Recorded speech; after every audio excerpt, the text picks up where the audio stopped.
It's my pleasure to be here. Thank you for coming to the 10th Annual San Antonio Book Festival. Thank you to the Central Library for putting all this together, and for the Russell Hill Rogers Fund for the Arts for sponsoring this venue. Please, if you're so inclined, please share your experience on social media. Use the hashtag SABOOKFEST. I'm on Instagram. You can tag me in it if you want. If as well, then you asked if you should wear a mask. So otherwise, take your precautions as you feel comfortable. And right, also, books and signings will take place 15 minutes after the session ends at the Nowhere Bookshop tent, which is directly back that way. It's outside in the festival marketplace. And please silence your cell phones. I will call you out if I hear a ring. And flash photography is not permitted, though. I have a camera anymore these days. And again, we'll do signings on site at the Nowhere Bookshop tab after this session.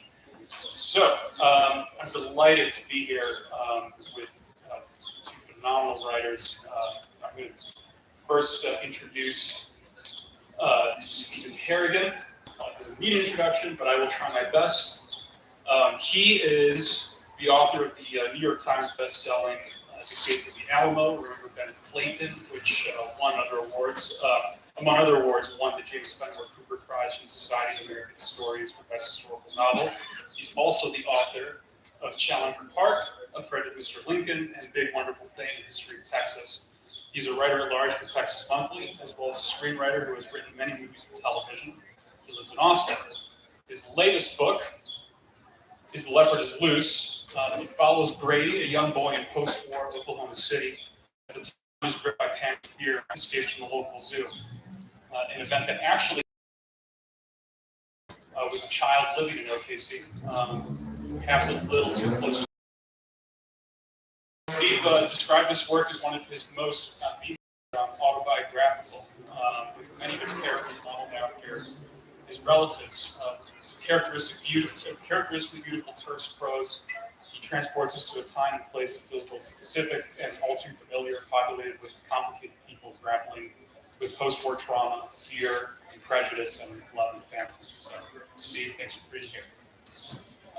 My second guest, David Liss. David is the author of 14 novels, as well as numerous novellas, short stories, and comics. His previous books include A Conspiracy of Paper, which was named a New York Times Notable Book, and won the 2001 Barry, McAvity, and Edgar Awards.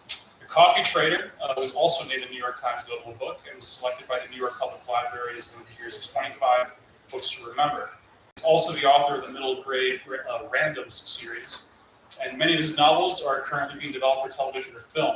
He's worked on numerous comics projects, including Black Panther and Mystery Men for Marvel, The Spider and Green Hornet for Dynamite, and Angelica Tomorrow. And as we were just talking about, he's also doing some writing for some video game development. So that's fascinating.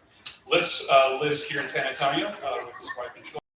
And his latest book is The Peculiarities. It follows Thomas, a listless young man in Victorian London, as the city is gripped by a series of supernatural phenomena, ranging from brutal, mysterious murders in East London to bizarre and at times comic transfigurations. While decidedly not based on actual events, David's book is populated by actual historical figures such as Aleister Crowley, who is an English writer and an occultist, and member of the Hermetic Order of the Golden Dawn, which was a not-so-secret society devoted to the study of magic and paranormal activities, which also figures largely in David's book. David described his work as his most autobiographical, drawing on elements of his family's English and Jewish backgrounds, as well as his own adolescent fascination with Crowley and ceremonial magic. With elegant prose and wry humor, David transports us to a specific time and place where absurdity and conspiracy, and often some combination of both, lurk in the shadows and sometimes burst out in the open, which feels familiar in some ways too. I think you see it. So, with that, I'd like to just with some place and time and autobiography. Those are kind of the main strands that seem to connect your books. So, Steve, I'd like to start with you. Can you tell us a bit about your relationship to Oklahoma City and the process of constructing that world for readers? Yeah, and thank you, Josh, for doing this. It's great to be here with David, and really wonderful to be at the San Antonio Book Festival again. Yeah, this book is, I was born in Oklahoma City in 1948, and I moved to Texas when I was 5. And in 1950, when I was 2 years old, way too young to take notice, a leopard. And the peculiar thing about that event was the entire city went totally insane. Everybody was out hunting the leopard. There were for like 3 or 4 days, there was this sort of intense paroxysm of leopard hunting that went on in Oklahoma City. There was even a band that formed called the Leopard Airs that had leopard skin shirts. And I didn't know about it at the time, and I moved away when I was 5. But we kept going back to Oklahoma City because I had many relatives there. And I learned the story of it just from hearing people talk about it. And I remember being in the zoo one day as a little kid, staring for some reason with strange wonder at this stuffed leopard, wondering why there was a stuffed leopard in a zoo filled with living animals. And I just stored that away. I don't know how it is for David, but novels grew in my imagination for a long time. And this one started when I was probably 5 or 6, started to realize there was this strange event that had created this destabilized situation for the whole city and possibly for the families who lived there. And so when I finished this gigantic history of Texas, which was 800 something pages long, in which I advised people not to carry around because it's too heavy. People had written to me complaining they got hernias from reading it. But I was looking for something smaller to write, and as I was finishing that, and I just started remembering this leopard, and thinking that there's a story there somehow, and a novel, and something to explore. And so that's how it came about. David, what's your relationship to London, and what went into that process for you for building that world? Yeah, so I do say that this is my most autobiographical novel, but it's in no way autobiographical. Other than I do have a lifelong interest in what I would describe as magic as it was performed by real people who really believed that what they were doing was in some way effective. And I've always been interested in the resurgence in cult practice in late 19th century London. And so to answer your question, Stephen, this is a book that's also been percolating in my head for several decades. I've always wanted to write about the Golden Dawn, which was this group of cult practitioners that really kind of reinvented the way magic was practiced, to the extent that I would say that almost anybody in the modern world who practices any kind of, at least in the West, who practices any kind of magic is practicing Golden Dawn magic to a degree. But as I was working on this book, I began to think about the fact that it's set in this moment where my father's from England, and this is the moment when my family first immigrated to England from Poland. And there are Jewish characters in the novel, and I began to think about how the Anglo-Jews in this novel would be like people I knew. And so the character that really sort of loomed largest for me is the character in the book that's very much based on my grandfather, who was this very sort of brash, loud East London Jew who took no crap from anyone and really kind of inhabited this role of patriarch. And he was really difficult to be around. But one of the things I kind of realized as I was writing the novel was that he lived in this world that was engineered to make him fail. And the only way to succeed was to push back against everything. The qualities that I found about him were the qualities that allowed him to survive. And that was one of the things that kind of wanted to tease out in this project. I guess with the Steve's trying to fall over.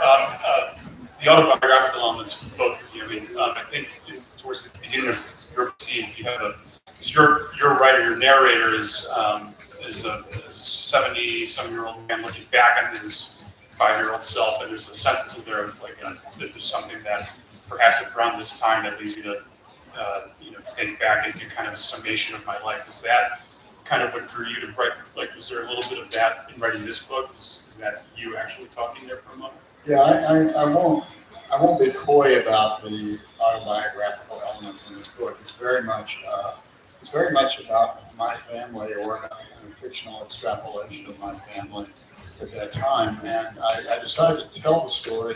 I wanted to see it through the eyes of a 5-year-old. And I quickly realized that, to try to just do it straight through the eyes of a 5-year-old boy, I wouldn't have the context to maybe pull that off. So I wrote it as it's a conceit of the novel is a guy is writing to the Oklahoma Historical Society because they've requested his reminiscences of his leopard escape, and it's very much this, there's some fictional, there's a lot of fiction in the book, but basically, as I said, it's my family. I mean, when I was before I was born, my father was killed in an airplane crash in the Air Force. My mother was living with my older brother in Tacoma, Washington. They moved back to Oklahoma City, where I lived and grew up for the first 5 years of my life, and a kind of family compound where I had my grandparents, my Aunt Rosemary, in the main house, and a sort of smaller garage apartment in the back lived my brother, my mother, and our 4 uncles. And so it was a really rich and complicated household. And I began to think, when I was thinking about this novel, here it is, just after World War II. My mother had been through a trauma that I could never really appreciate until recently. Several of my uncles had been through traumas in the war, combat. And I began to think that this is a really interesting setting for a novel. And here is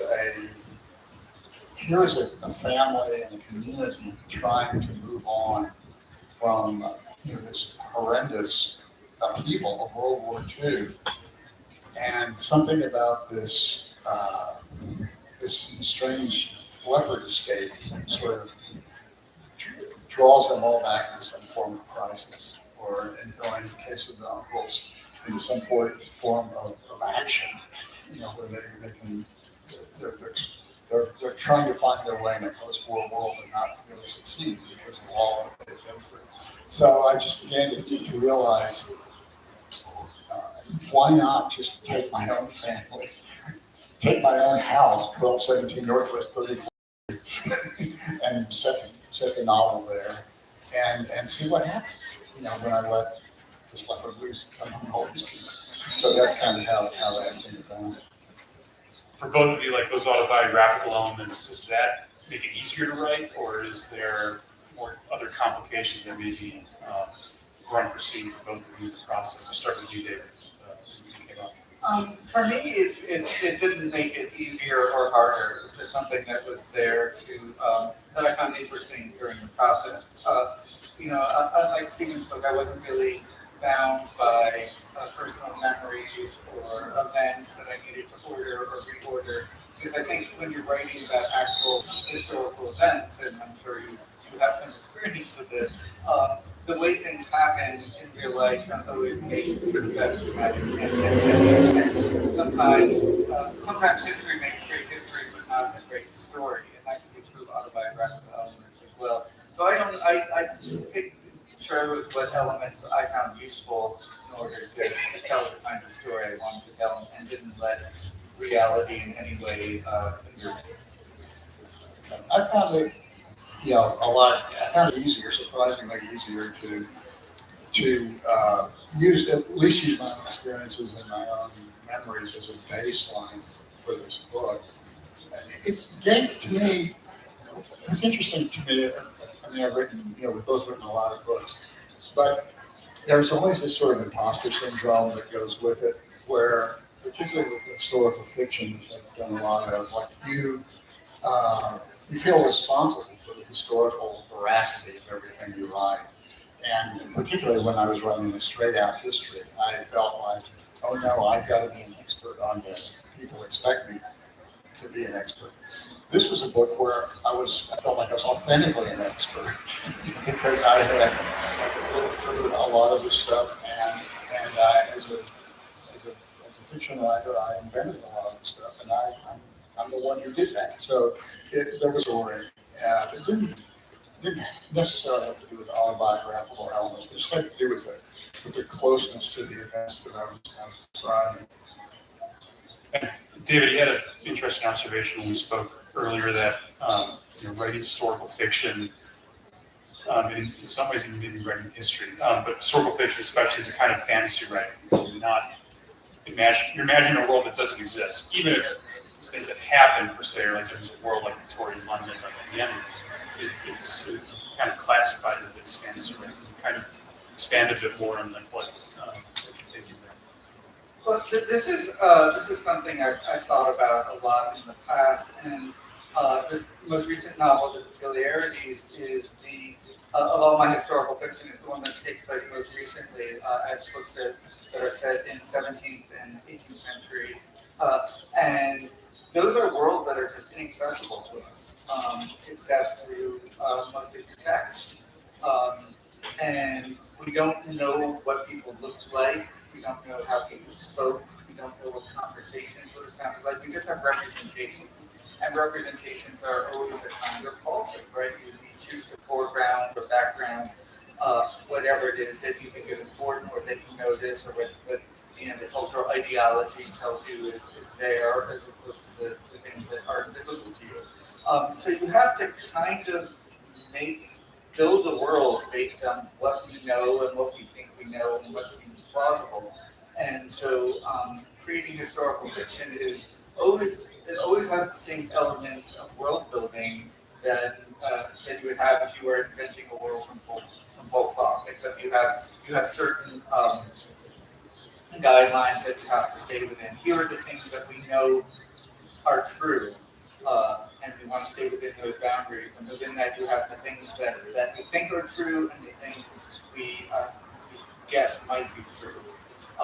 With this novel, I did have the really unusual experience of finally writing a novel set in a period where there were photographs and the ability to actually see photographs of some of the characters who are in the novel or places that I talk about. There were options other than just imagining what a building might look like. I can look at photographs of the exterior and interior, and photographs of people walking down the streets. And that was, in a way, it was really liberating, but in a way, it was kind of stilting as well. I was like, oh, now I know. I can't make this up. Yeah, I think one of the things in historical fiction is trying to grasp the texture of daily life, and it's true. It was true to some degree in this book, but it takes place in 1952, where I had lived, or at least observed that decade. But when you're talking about, in your case, hundreds of years ago, in my case, probably most of the 19th century, you have to make these very considered decisions about how to portray, particularly conversations. Because, as you said, it's all text. It's all text-based. So, if you're writing about, 1836, as I did, and writing about the Alamo, there are plenty of letters and documents, but there's no voice recordings.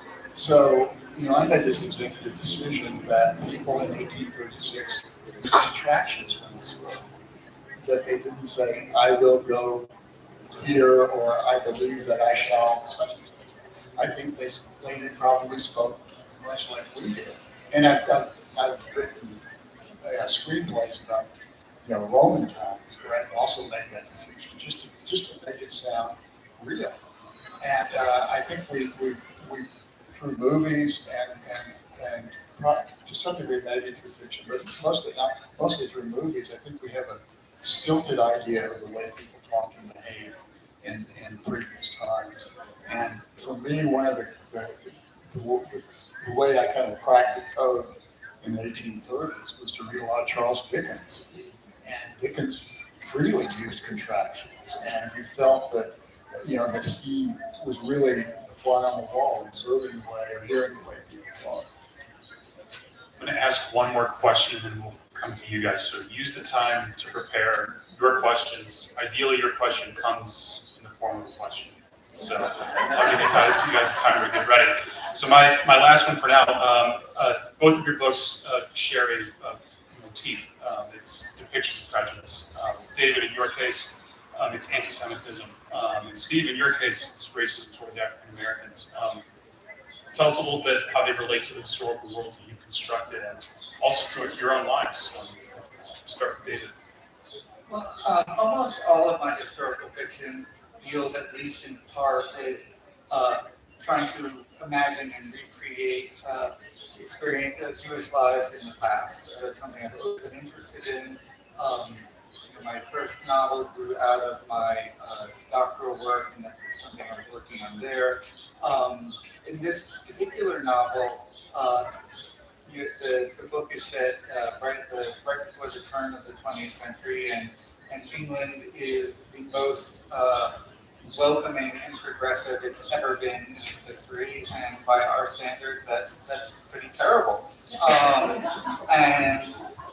My main character is this middle-class Englishman who imagines himself as extremely enlightened, but he would be a first-class bigot by our standards. And I wanted to try and imagine this world as it was, what it was like for people to live in this world where if you were an outsider, you suffered real setbacks and you were very limited in what you could accomplish.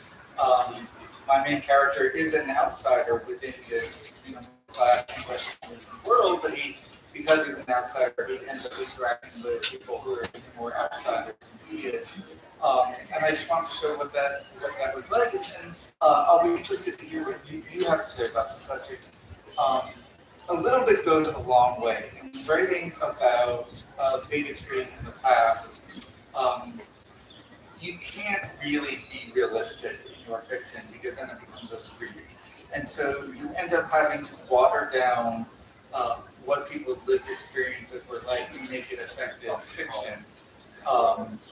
And it still seems really over the top and horrific by today's standards, but you end up, you still don't end up with what I would consider to be a fairly realistic, a real portrayal. In order to be realistic, you can't really be real, I think is what I'm trying to say.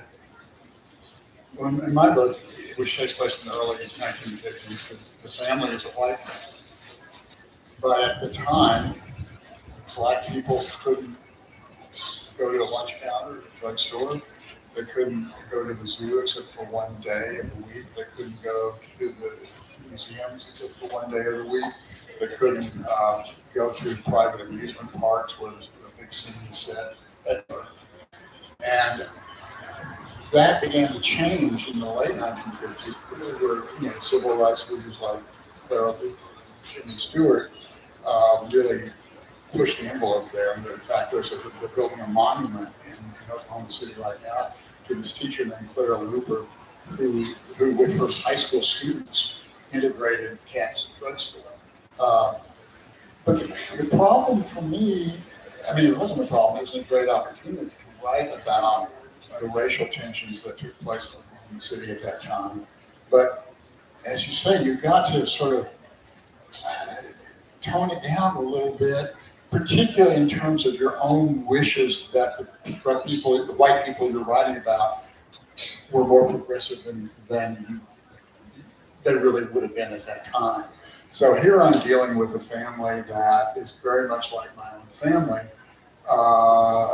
I couldn't call them progressives even for that time. They were just normal middle-class people who were concerned and aware, but that was probably it. So there was a kind of wishing on my part that that they were more ahead of the times than they were.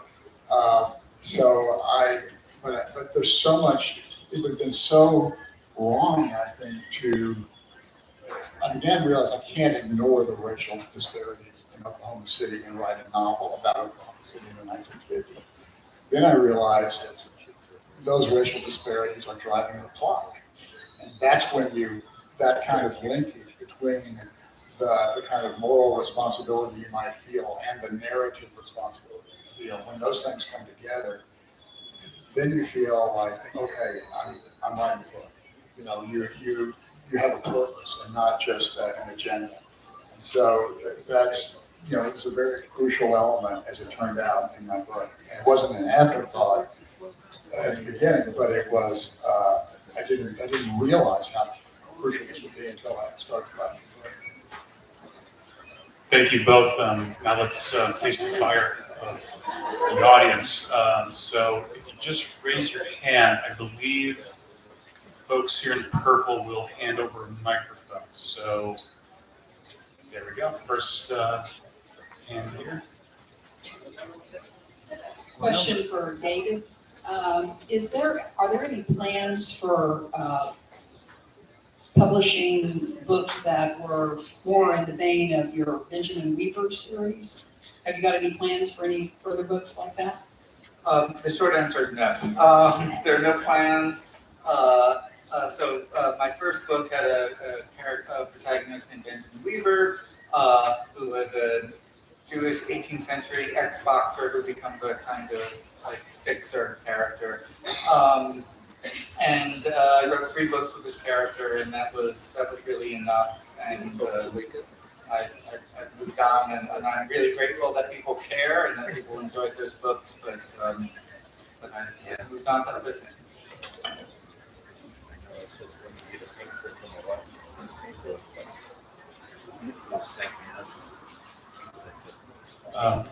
Sorry, so we have here.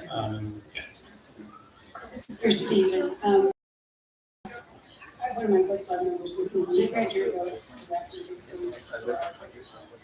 and one of the things that we admired about it was the way you capture a child trying to get a sense of we loved all the details of really got your age, so I know how Lauren Cassidy, all those characters that you really into the story. But my question is, how were you able to capture a child's mind in trying to work out how to make something really believable in that history that seems like very difficult? We know that image is saying observed. Well, thank you for that question. Thank you for choosing the book for your book club. I don't know if everybody heard, but what was the process like of trying to capture the perspective and the imagination of a 5-year-old boy in this book? It was a combination of things. Mostly it was my own memories of just remembering how perplexed I was all the time. Like watching TV and thinking there were actual people inside the TV. Just remembering one of the things that really came back to me with a lot of force was I was watching my grandchildren. They were probably like 4 and 2 when I was writing this book, our youngest grandchildren. And they could not be without something in their hands. They could almost not exist without holding a toy. And I thought back to what that was like for me when toys and that sort of tactile sense of holding something and exploring something with touch, how important that was and how necessary it was. And that led me to Googling all of my old toys, and I had a file, like an image file, iPhoto, of my grandfather's Chevrolet dealership business card. He was the general manager of a Chevrolet dealership. Of the church we went to, of various restaurants from Oklahoma City, and then all the toys I played with. I had this pestering memory of a little plastic canoe with little Abner paddling it in the sky. And I thought, there's no way I'll ever find that. And I Googled plastic canoe, little Abner, there it was on eBay or something. And so I just would, just stare at these things and think, what, the lure that those objects had for me. And I would go back and watch old movies I had seen when I was a kid, old creaky old local TV shows and stuff like that. And it's a combination ultimately of that kind of research, which is really fun, and just stretching your memory to respect it as much as you can. It's a fun little scene too of him, the kids in the hallway, and there's like a shadow, and he just makes a monster out of it, but it's just a pile of clothing. That's the universal experience. Question is, I know that there were philosophical depths to the idea of a leopard being loose.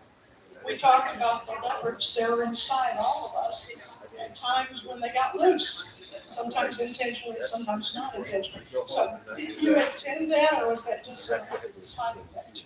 This would be a good question for all writers everywhere, I think. Like, what do you take away from the book?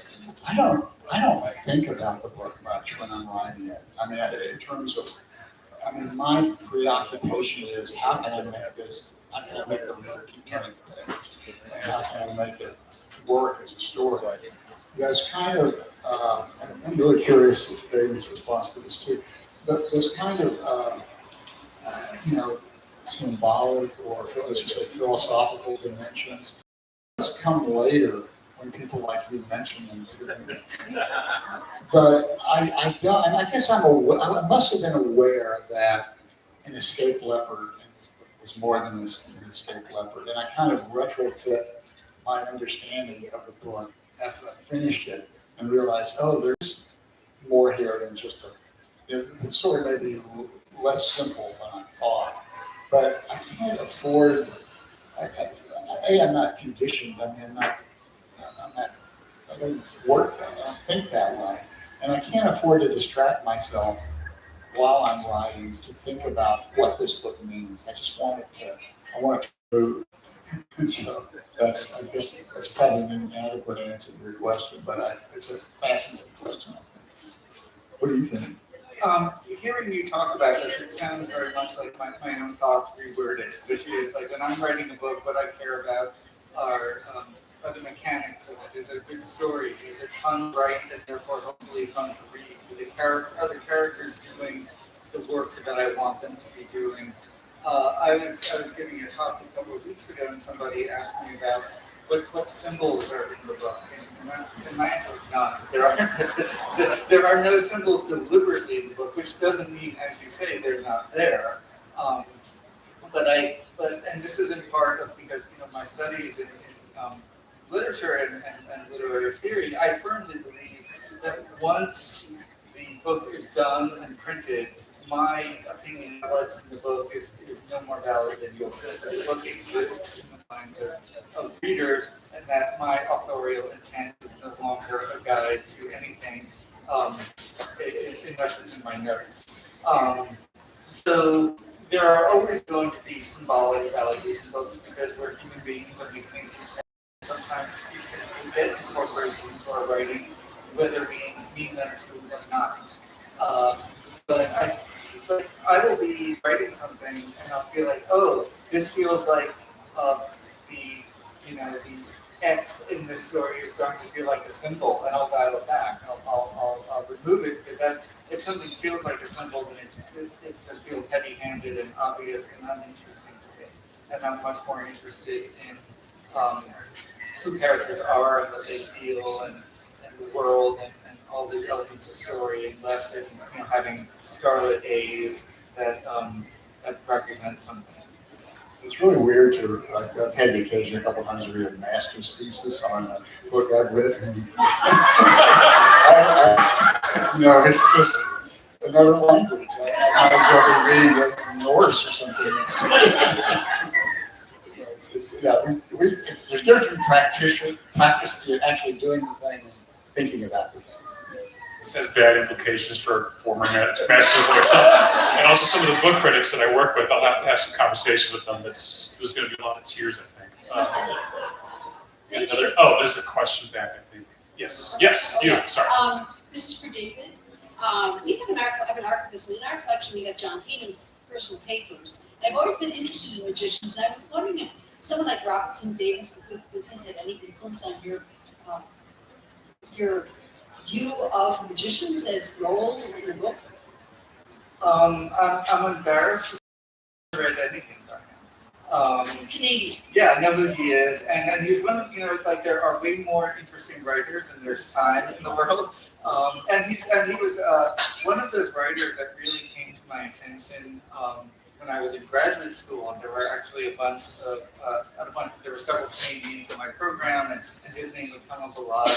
And it was one of those, he was one of those authors who I think, if I ever have more time, which, when you're in graduate school, you have no time, but and I just somehow never got around to it. So no, I rarely, and one of the reasons Peculiarities is now the second book I've written about historical practitioners of magic, and one of the reasons I think I keep coming back to it is I've rarely seen in fiction representations of magic as people actually practiced it, and I'm just not really interested in the kind of Harry Potter style of shooting lightning bolts out of your fingers, but I am really interested in mysticism and the role it plays in people's lives, and this fundamental effort to try and reshape the world with your will. And the historical figure Aleister Crowley, who's in the Peculiarities, is this phenomenally influential person who is widely despised and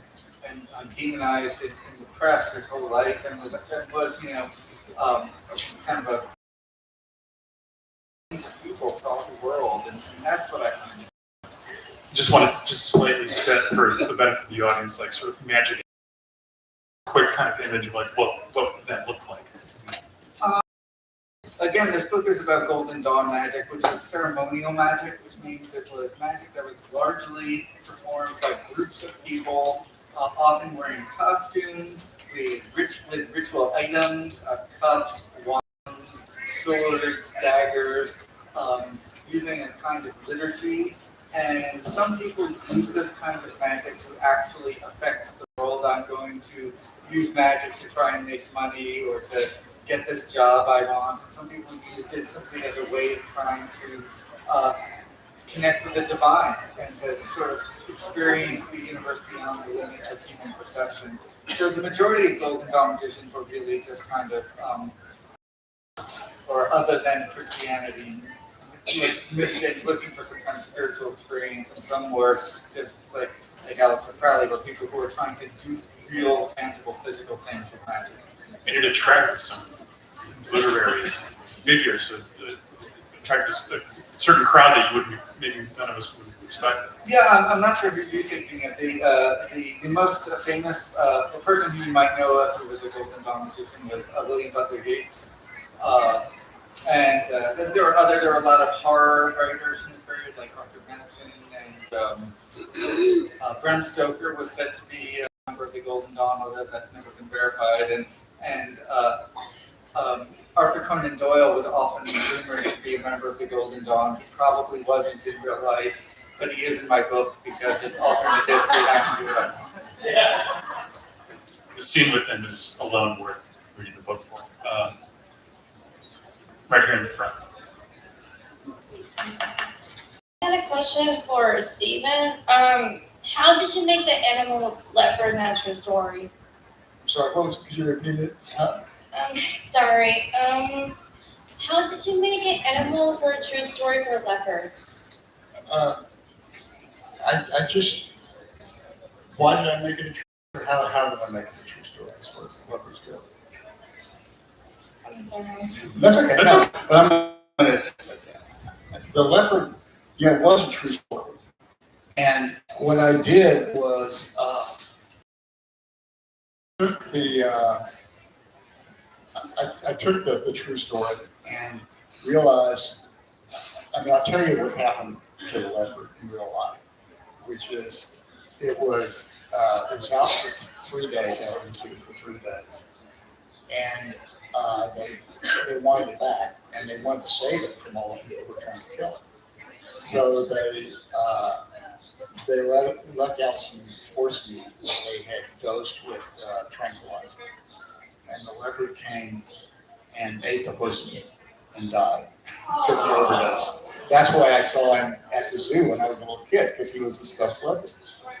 So, and I knew that was an unsatisfying ending, even though the novel kind of ends in some ways the same way.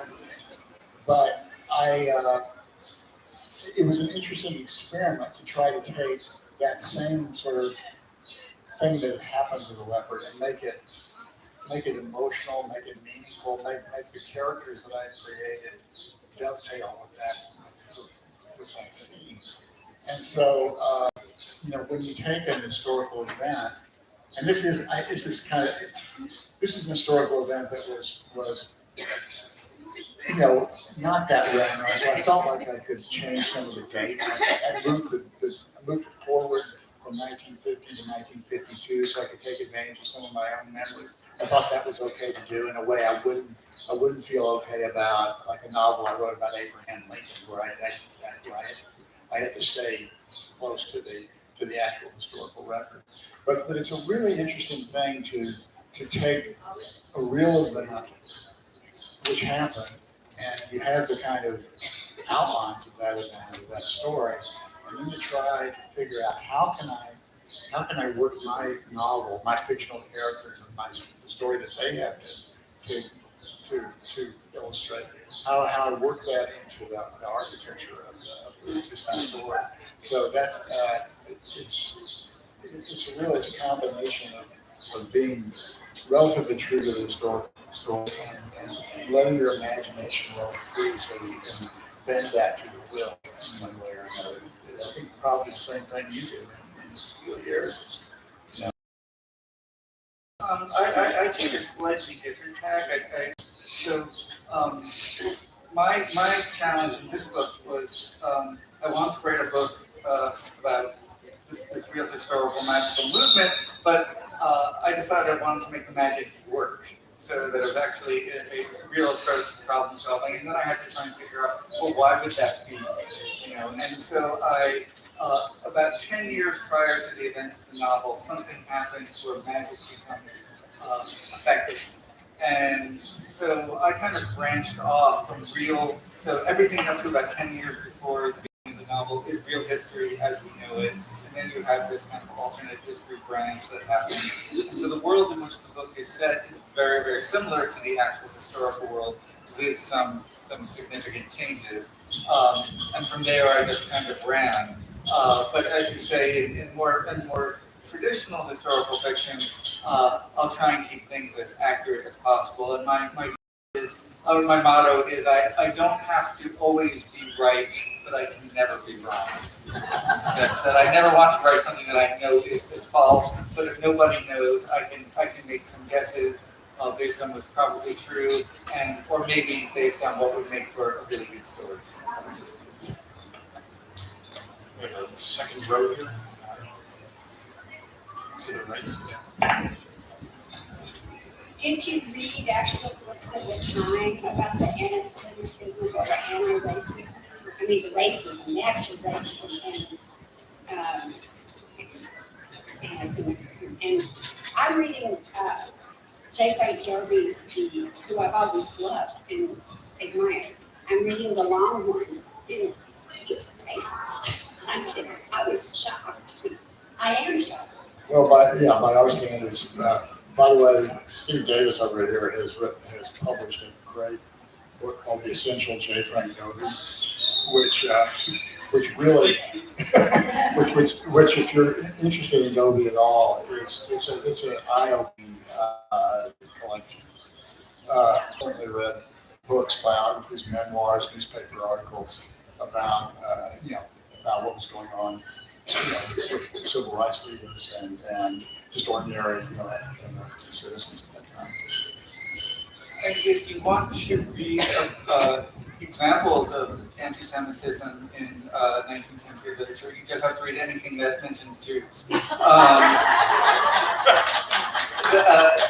it's just there. It's just like hardwired into British culture. But yes, I also read secondary works about some characters who show up in the novel.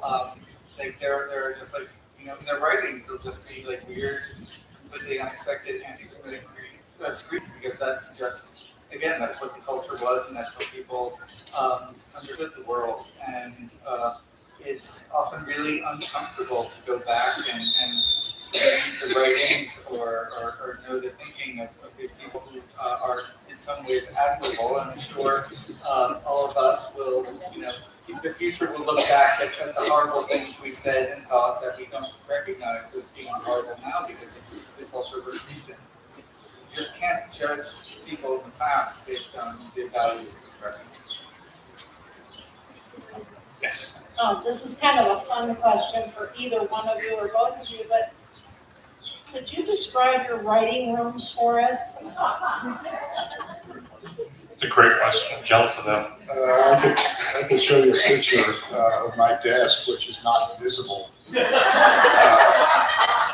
it is just, like right now I'm working on this book that took place mostly in Portugal in 1917, and it's just this gigantic pile of books, that I really don't have any room on the desk to write, but I keep pushing the books away. I have an office that we built behind my house, and it's got a desk, it's got bookshelves, it's got a computer, it's got a little couch and a lamp and some windows, and that's kind of it. But the main attraction is the invisible desk. I have on occasion had photographers will say, we'll be doing somebody will be doing a story and say, can we send somebody over to take a picture of your office? And my answer is always, no, you can't. I also am the owner of a messy desk. When we first moved here, I bought a big L-shaped desk, and I thought this desk would be big enough that I'll have plenty of room, and it turns out it's just big enough. The bigger it is, the more mess you can find to accumulate on it.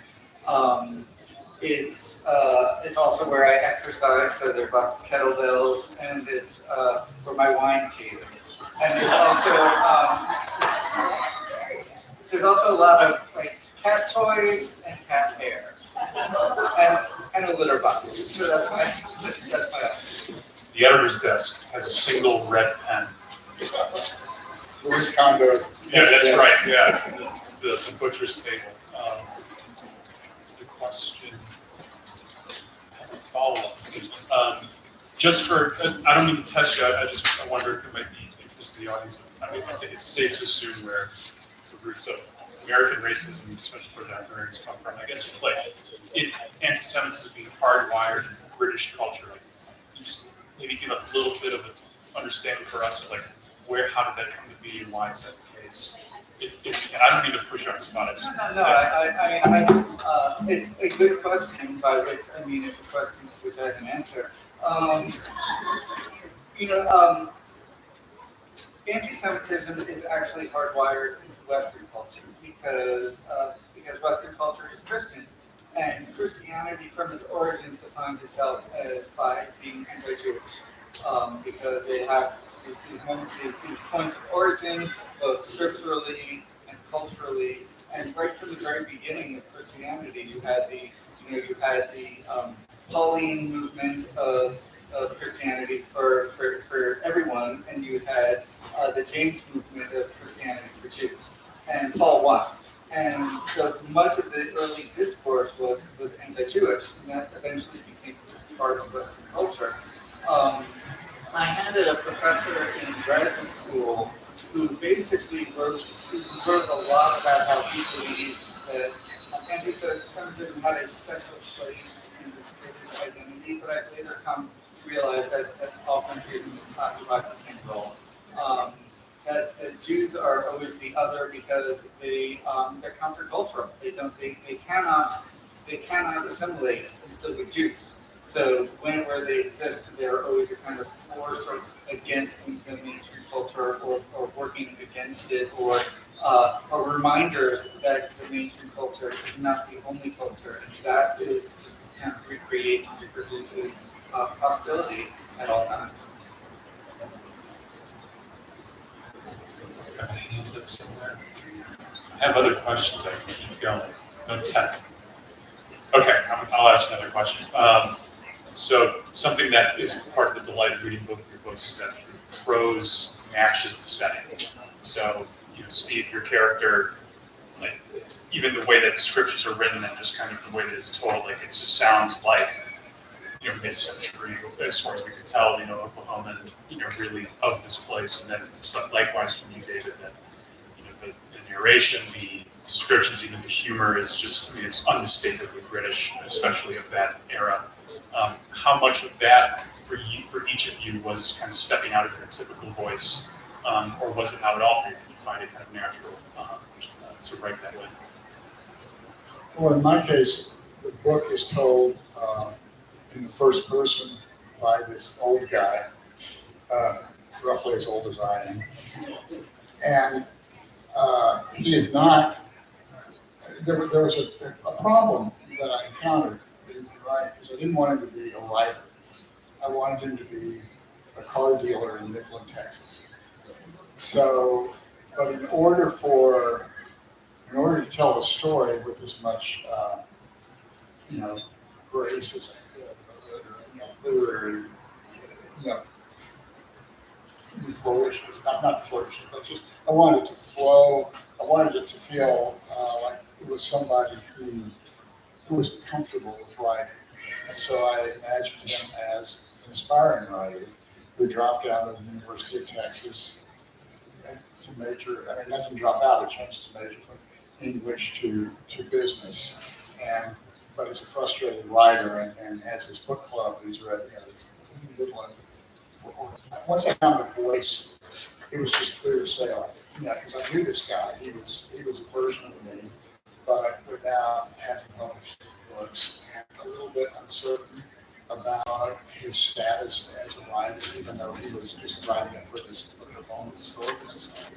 So that was I think it's probably true with any book. Once you find a voice, whether it's a first person narrator or a third person, once you find a tone and voice, a lot of your work is done. It's finding the kind of tone that you want, and that makes the writing not easier, but authentic. It feels like you're saying the right. Yeah, I tend to think of the novel as having three elements: the plot, the characters, and the voice. And the voice is the one that most people don't really think about. But I often start and stop writing several times when I start a book because the voice isn't quite right. I might start switching from first person to third person, or back, or just changing the tone. Peculiarities is narrated in this kind of very arch, omniscient, judgmental voice that's very reminiscent of period writers who I like Anthony Trollope and Wilkie Collins, and not Dickens, sorry. But there is this, like what you're saying sounds very familiar to me, which is I'll start writing a book and the voice isn't right, I'll tinker with it, I'll play with it, I'll try different things. And then once I get the voice, right, here we go. Now suddenly we're moving downhill and picking up speed. And it's one of the things you can't plan ahead, like you can't plan your plot and you can't plan your characters. It's one of those things like you actually have to start writing to figure out what works and what doesn't work. Oh, we have a question, yes, in the third row. Get a microphone. Yeah. Thank you.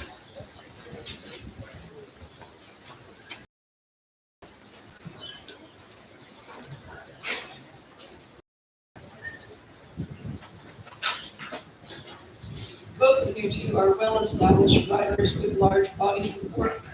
I would suggest that you're both Texas writing icons. And this is a chance to pat yourself a little bit on the back, but really I'm asking for some introspection. Of your bodies of work, if you look back, which work of yours do you think, that's really good? I really did a good job on that. What would those 2 titles or 3 titles be? The problem is looking back, which is dangerous. You know, I'm sure you do too, but I get asked a lot, what's your favorite book? And that I wrote, yeah, okay. And it should be easy to answer, but it's not, because you're looking back on not just on the book you wrote, but on yourself. And, I always compare it to looking at your picture in the high school yearbook. Like, oh, was I that guy? And so, there are books of mine that I'm very fond of because of the degree of difficulty that went into writing them, like The Gates of the Alamo and another novel called Remember Ben Clayton. But I don't really recognize myself as having written those books. I don't remember much about writing them. And so it's always sort of the most recent book that feels the most, congruent with my personality and with who I am now. I'm not saying it's better. I'm just saying it's the one I identify with because I identify with who I am. In terms of my books, they're all good. I wanted you to say that. I feel like you're just like really articulating what's in my head at all points. I really identify with what you said. So I really cannot go back and look at my own writing. It's disgusting. Because once something's published and you can't tinker with it, it's really hard to look at. So I don't know. I really don't. And like Steve, I feel like I learned something with every book. So the most recent book I've written is something that has like the kind of cumulative wisdom of all the previous books. So I can talk really authoritatively about which books I enjoyed writing most, but that's not the same thing as which are the best books, because I know that some of the books I really struggled with, that struggle made them better. But every book is a different emotional experience for me, and that's really what stands out rather than the quality of the finished product. You asked for introspection. That's a wonderful note to end on. I'd like all of us to give a round of applause for that.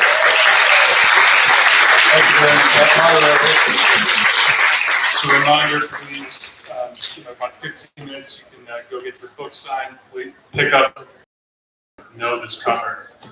I know this one too. Go get it and go get it signed at the Nowhere Bookshop tent, just in the festival marketplace. Thank you all.